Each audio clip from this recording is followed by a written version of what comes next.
And it gives me great pleasure to start off with Ken Patterson. Ken is the Region 5 area manager, so he's based out of La Grande. My assumption he's traveled over here yesterday rather than this morning. And I really appreciate Ken being here because since I've been doing these trainings, and I always ask him, and he always says yes, and he always has a great presentation and provides great information. So with that, Ken Patterson.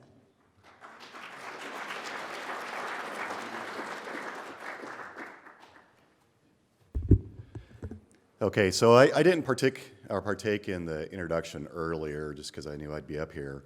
And I hope Diane didn't set so high a bar that, I can't clear that. So I'm Ken Patterson. I've been with ODOT for 26 years. And I've had a pretty varied career, but within that, I was a project leader before they became TPMs for about 12 years of that. And I dabbled in some local program, doing some construction liaison for a couple of years, and worked in right-of-way prior to that, so I do have my technical base that I kind of leaned on from when I first went into managing projects. But the last 3 years, or 3+ years, I've been the area manager for Eastern Oregon, and I've really enjoyed that. And I don't know if it's because I put together great presentations, but I think when I was asked to give this, they go, who could talk about project management? And so, they looked around, they found somebody who's lost their hair and has gray in their beard, and they're like, well, he must have lived to tell, so, gonna, invite me up to do that. So, I enjoy managing projects. That's one of the things is probably one of my favorite parts of my career. When you look back, in the 26 years I've had here, I've done a lot of cool things, seen a lot of things. It puts you in a unique position. To be able to put your stamp, on projects and the transportation system, in Oregon. The one thing that, like I said, is, the variety of the projects, whether it's a simple durable striping project. How many times have you gone into a project and said, this is going to be easy, and then find out it's not? I think the truth is there is no simple project. But the thing it does is it does provide that growth opportunity where you're always constantly learning. I don't think that I ever got to that point in my projects where I felt like I'd seen everything and done everything. There's always something new. And I think with the opportunities we have here, with the discipline of project management is being re-energized here at ODOT. Years ago, there was a unit called PDU. Who remembers that? Okay. Yeah, there's a few people. After that kind of went away, managing projects became something that was kind of a lone wolf exercise. You might have some cohort, maybe 3 or 4 from your region that you work with, but you were kind of just figuring out how to get it delivered on your own without a whole lot of guidance, and really the only thing you had to do was just get it across the finish line. It really didn't much matter.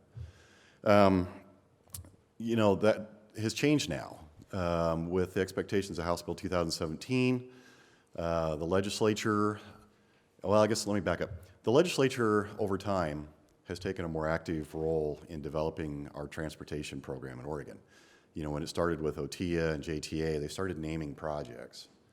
And that's, they have projects that they're interested in, so they want to make sure that we deliver that. And the last, iteration of that was House Bill 2017, where there's a number of named projects with deadlines and a trigger to the gas tax. And with that becomes, accountability, including, I don't know, who's been to the transparency webpage? So there's a few things they track, but for the people in this room, they're tracking on-time delivery and on budget. So they don't really care, how many meetings you had, those kinds of performance measures, but they're looking to make sure that we're delivering on time and on budget. So, as a result, the agency is standing up, the statewide project delivery branch, re-energizing, the role of the project manager and the discipline of project management at ODOT. And to me, it's a really exciting time. The legislature has given us the challenge, and we're going to rise to that. So, with that, oops. Okay. So I was in a meeting here a while back, and the idea of the boot camp was being talked about, and I said, hey, I have some definite thoughts on project management. Whoever you get to talk about that needs to, kind of clearly talk about the role of project management, and that it's an active, discipline and not a passive discipline. So sometimes when you get on your soapbox, you're given a role at the boot camp. So that's why I'm here today. So when we get out of here, really what I want to do is I just kind of want to instill, a couple thoughts. One is ownership. You take ownership of the project, professionalism, and being active in it. The reason this is a soapbox issue for me dates back quite a few years ago. There was a discussion going along the project leader group, and the question was, how would you describe your job to your boss? And we did a poll of the people in the room, and it kind of surprised me. I thought, here's a group of about 20, 26 people. We're going to be pretty much on the same plane. But there was a wide spectrum of opinions on that. There was one end of the spectrum, which is, hey, I'm just a project reporter. The team does all the work. I just kind of report out on it. And if it makes it on time, great. There was the other end of the spectrum, which is, this is my project. You're lucky to be working with me. We're going to get this done, and I'm going to ride this thing like a tornado, and we're going to ride it into the ground. And I was like, Now, I don't know. If you've worked around me, you probably know which end of the spectrum I kind of gravitate towards. But I tend to like the more active involvement because, the ownership that comes from owning that project and trying to drive the results and the outcomes, is a rewarding outcome. For me, it was kind of sad for the people that were the project reporters. And I'll be honest, the people that were kind of on that end, they're no longer doing this type of work.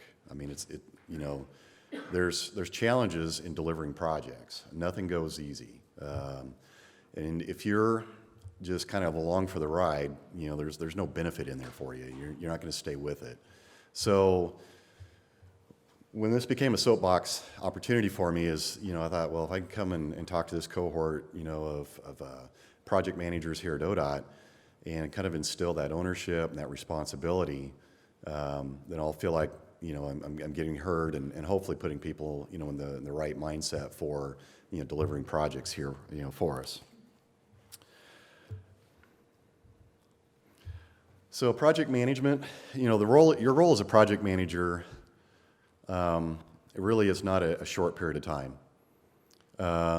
We've got some people who have been here for 3 weeks, so you're not going to get to experience the full of it.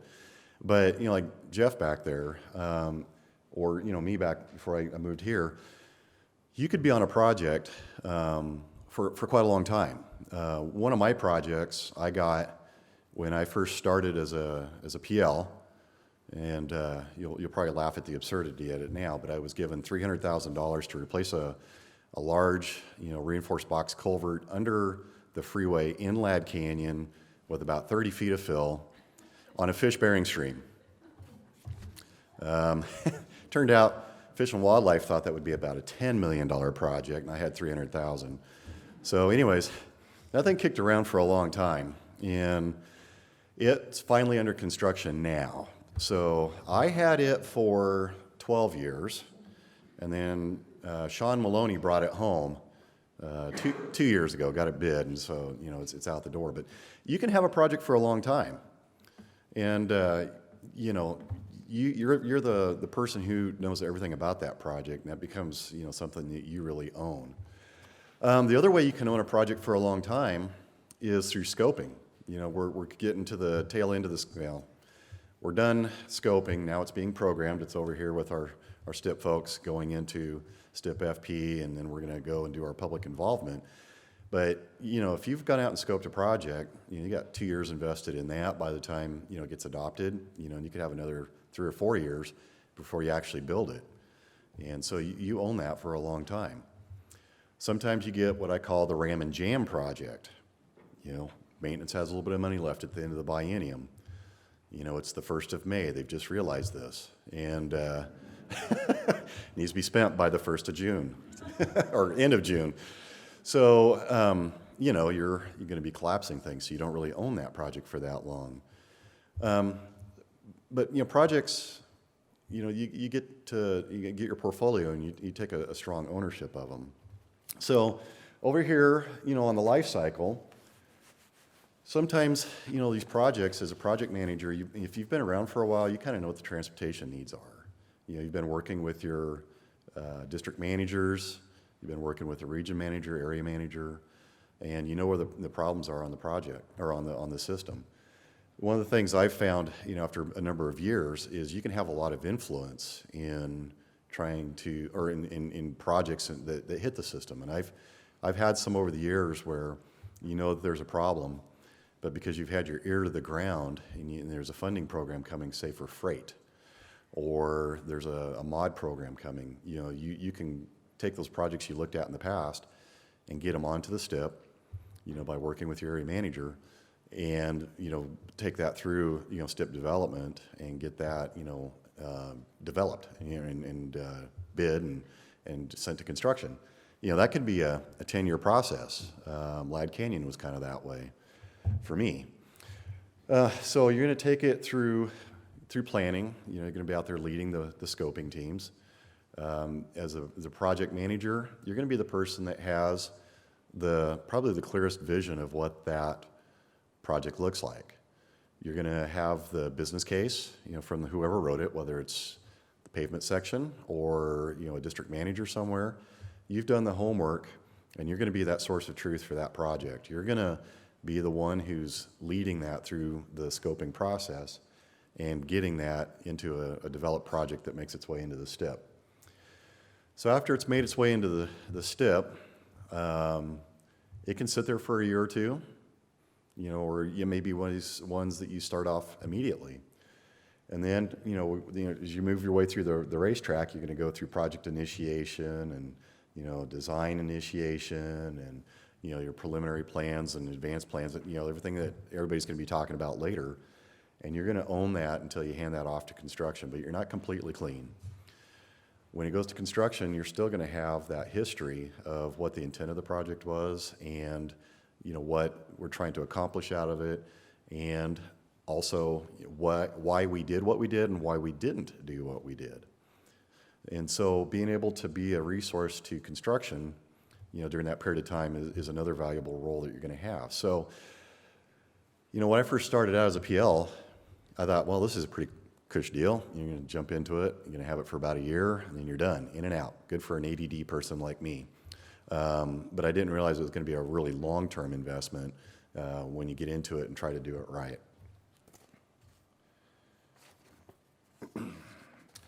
I guess while I talk about project management in general and the role of the project manager, I want to point out that one thing that I learned was project management isn't a science. It's an art, and especially the way we're set up here at ODOT. We're a matrixed organization. So you've got people working on your project team that don't work for you. If you were at Boeing and you were the project manager and you've got somebody who's, not getting something done, or they're heading off in a direction that you don't really agree in, you are their direct supervisor and you're able to, kind of bring them back, get them on the path. Your cats are herded in a single direction, and life is good. Here at ODOT, it's a little different. They work for their discipline managers.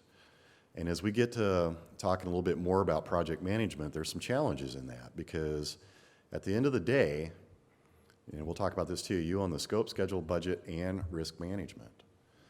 So that's a tall bar, but you have people working on the team that don't necessarily work for you.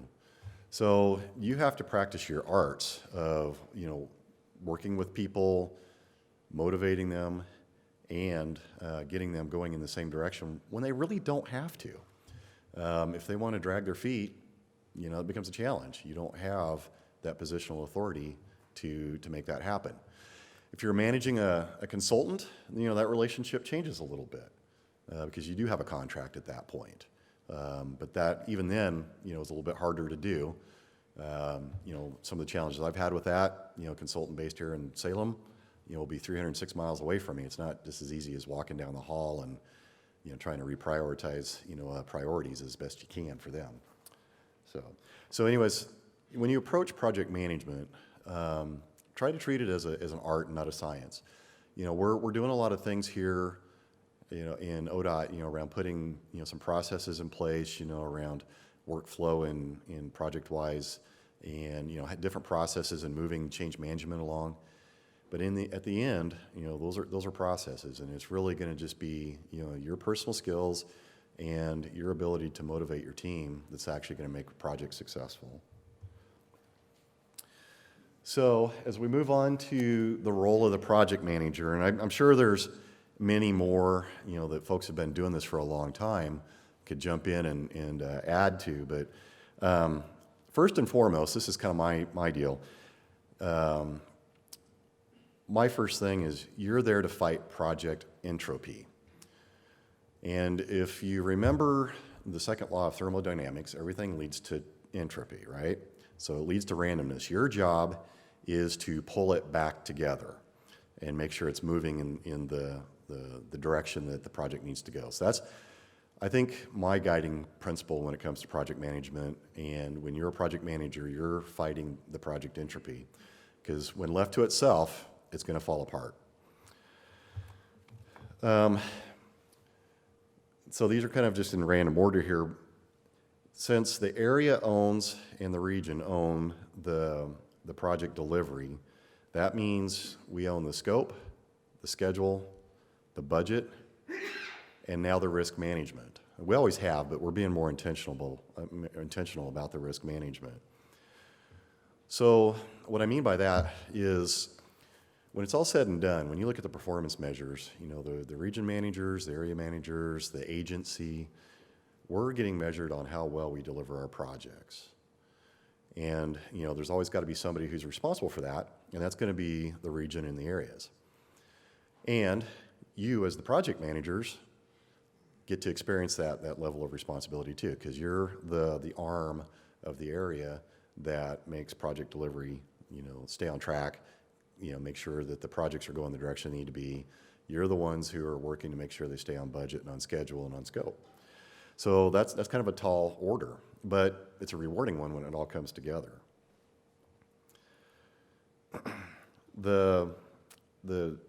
Another role for the TPM and the RECs, is you're the advanced team that go out and get the logistics in place for the project. So when I'm talking about that, I'm meaning you're going out and getting the EA turned on, and that's not always easy. You're getting the agreements put together. Those aren't always clear.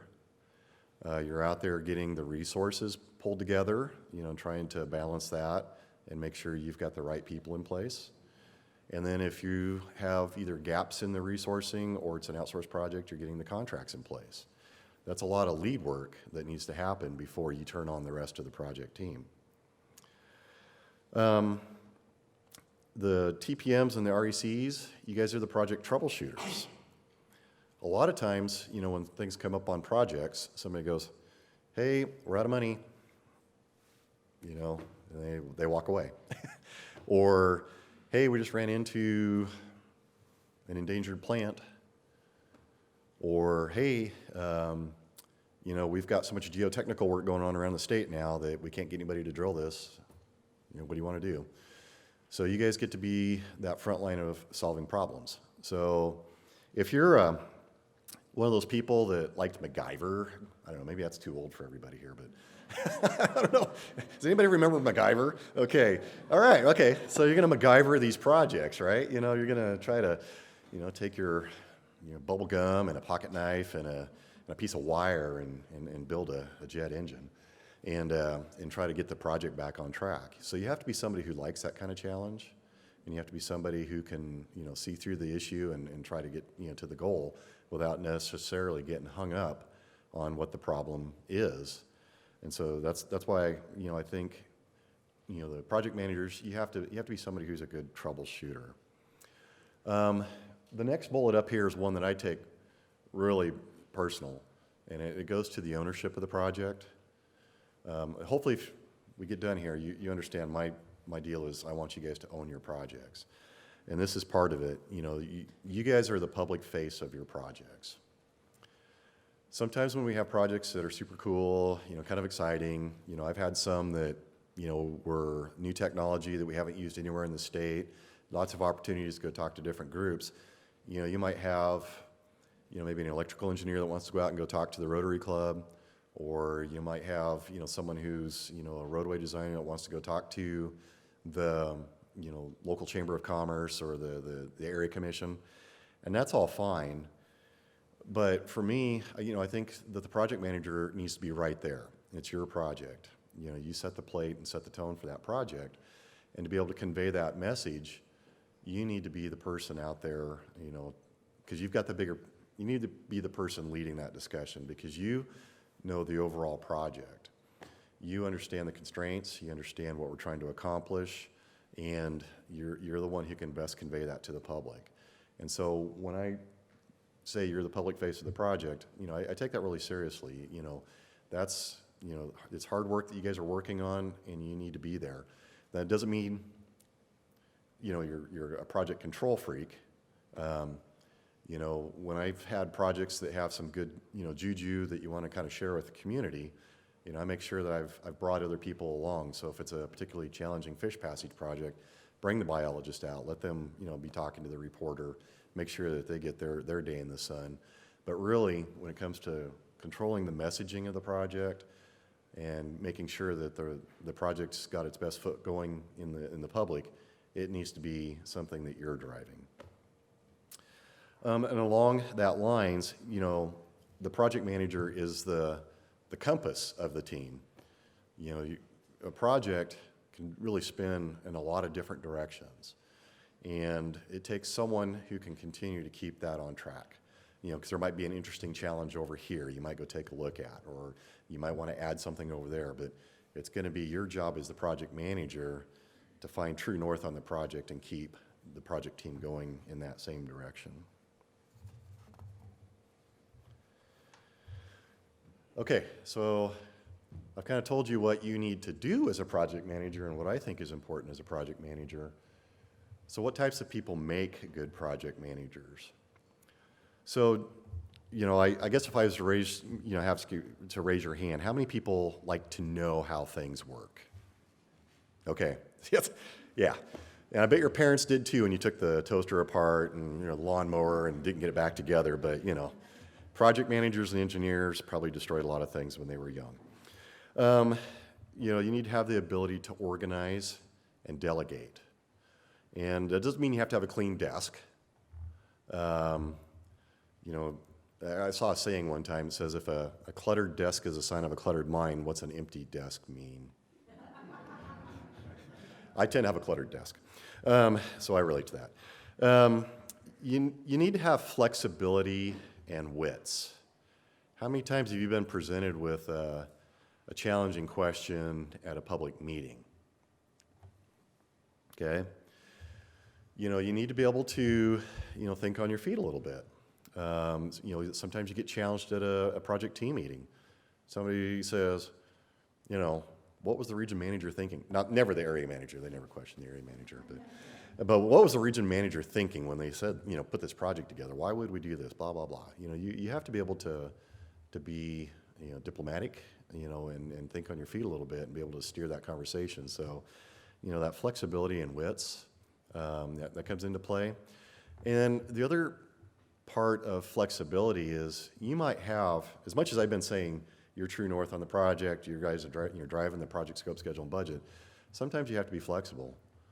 And, that's a skill that is difficult to quantify, because there's a point of having enough, grit, or tenacity to stick with a project and make sure it happens. I can think of a couple people I work with that they are like a dog on a bone. If you give them that project and that deadline, it will happen. And sometimes it can strain relationships, and that's not cool. But there's also a point, where you may give in too soon and lose an important opportunity for funding or solving a problem and letting things slide because it's the easy route, And so that flexibility as a trait is going to take something that requires a lot of experience and knowing when is the time to go ahead and go to plan B, and when do you stick with your guns and stay with plan A. And that one's going to be a conversation you're going to have with either your peers, that have a little bit of experience, or your area manager and the tech center manager to be able to figure out where that's at. Because, well, I guess I'm starting to get on a soapbox here, but first thing that happens on projects when things get a little bit sticky, people are like, oh, let's slip the bidlet. I'm like, wrong answer. Let's see if we can find another way to get there before we start slipping things, because at the end of the day, we're measured by on time and on budget. And so I try not to give up on that, but that flexibility is a skill that a person has to have. So the next trait that I have is capability to balance logic with creativity. So if delivering projects was easy, my saying is they'd pay us minimum wage, because it would just happen. And it's not that easy. So you have to be able to be someone who is creative in figuring out how to deliver this project or come up with solutions. And being willing to engage that with your project team. Let them be creative and throw out different ideas to solve the problem. Because you may have a team of 15 people there, and if you throw out a challenge, they can come up with some pretty good solutions. And giving them time to ruminate on that and being open to that. I'll use an example. We had a bridge project during the OTIA days, and it was in a downhill direction over a railroad before railroads got even harder to deal with, and over a river, and it was going to be a multi-season project. And so we were looking at having to build a pretty expensive temporary bridge that was probably going to cost as much as the bridge we were replacing. And by opening the door and just kind of throwing out some stuff, someone recalled going through Portland and going, hey, I remember seeing this outrigger design where they drove some drilled shaft, or they put some drilled shafts in, built a cross beam, built underneath. Can we do that? Maybe do our widening one side and then come back and demo the next year. And the first, no, that won't work. But they sat on it, and our bridge engineer, he kind of ruminated on that for a little bit, and about a week later he goes, actually that works. And we have no throwaway. So that was a good example of allowing some creativity to take play and help that. And so if you're a person who likes nice rigid things in a box, this has to meet standards, no deviation, you might be challenged in the role as a project manager. But if you're willing to take a look at what the intent is, what we're trying to accomplish, make sure that what we're doing is safe and okay, being open to flexibility and alternative ways of getting there is going to make you more valuable and more effective. Back in my early right-of-way days, I used to be on the phone with John Wichman all the time. He was the right-of-way handler out of Federal Highway, and he was really good. He taught me a valuable lesson. There's the letter of the law, then there's the intent. And if you can't get there through the letter of the law, but you can meet the intent, and of course gaining approval along the way, you're going to be more successful. And the people that say, nope, it's the letter of the law only, they're going to have some challenges. And so I think that ability to be creative is going to be a valuable skill for somebody. Communication mastery. How many people, well, maybe this is where I got a joke that I brought out for today. So how many of you guys work with engineers? All of us, okay? Okay, how do you tell the introverted engineer from the extroverted engineer? Do you know the answer, Amanda? What is it? The extrovert looks at your shoes. That's right. The extroverted engineer looks at your shoes, not his. So anyways, okay. So communication, that's a key skill for this. If you cannot communicate, this probably isn't the career for you. Now, that's not to say that everybody's communication style has to be the same. I think if you were to take a look at your peers, there are certain people that they're down the hall people. They're just, anything comes up, they're down the hall, they're talking face to face. Other people say, nope, send me an email, I'm going to work off an email. Other people say, nope, just give me a phone call. And, that's, if you're flexible with that, great. But if you're one of those people who say, nope, I only deal through email, you're going to miss a lot of opportunities. And you're going to make a lot of people mad because they're feeling like you're not listening to them. So I think a strong project manager is somebody who can work with their project team, figure out what the rules for that team are going to be. And all it takes is one or two people on that team, a different makeup, to change the dynamics of that team. So I think I've only got 5 minutes? Okay, all right, enough ruminating. So anyways, figure out what that team needs and try to adapt your style to meet that. Because if you're flexible in your style, you're going to go ahead and be a good team manager. You need leadership that inspires. You want to be somebody that people enjoy being around. You don't want to be a wet blanket or somebody who's down all the time and can't see anything positive happening with the project. Ownership, you guys have heard me say that, and my basic question is what I started off with. Are you a project manager or are you a project reporter? And hopefully everybody here wants to be a project manager.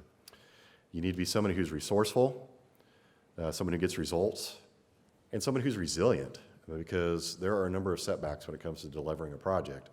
Because if it was easy, we'd get paid minimum wage. So we're going to kind of buzz through some stuff here around project team management. So in addition to being a manager, you're also an administrator. You're the project administrator. You come up with the agreements. You're responsible for the STIP amendments. You're responsible for the professional service contracts. You're responsible for the budgeting, the expenditures, and invoice payment. You're responsible for the change management process. You're responsible for project scheduling. You're responsible for your public information, your public outreach. There's other databases that you're also going to be populating. You're responsible for leading the meetings, coming up with the agendas, the meeting notes, the comment logs, the risk registers, and action items and following up on that. And then also doing the scheduling, the actual logistics of your project team. Projects are confusing. Lots of things happen on the projects. And as the project manager, you have to be the source of truth. One thing that I will point out here is, there's a lot of moving wheels at ODOT. And you kind of have to make sure that you've kept your data up to date. And I'll use an example of some projects that I've had in the past or that you may have. You may have a number of multiple funding sources. We've had as many as, I think 11's our record. We've had 9. That gets confusing. People turn over. Not everything is documented as well as it seems. And all of a sudden somebody's saying, help, I don't think you have that $150,000. I'm taking it out. If you're being a project administrator and you're staying on track and you're running your own spreadsheet, you're keeping track of your own funding and you know where it came from, what amendment, which manager gave it to you, you're going to be able to weather those questions that come for those projects that are taking 3 and 4 years to deliver. So it's always nice to run 2 sets of books. Your own that you have as a project manager, and then, if it happens to match what, STIP FP and those guys have, great. If not, you're the one at the end of the day that needs to be able to manage that. Okay, so I've talked about a lot about control. Now, you guys remember this whole cartoon called Croc? About these foreign legionnaires. You got the commandant there, he's got his iron fist, so this is one type of project manager. He's got his iron fist. Do you think people like working with that kind of a project manager? Probably not. You can get a few things done, but you're not going to do them for long. People are going to get wore out. They don't like being pushed too hard. They don't like to be steamrolled. And it's effective in the short term, but it's not going to be there for the long term. This is the other end of the spectrum. Michael Scott from Dunder Mifflin Paper Company.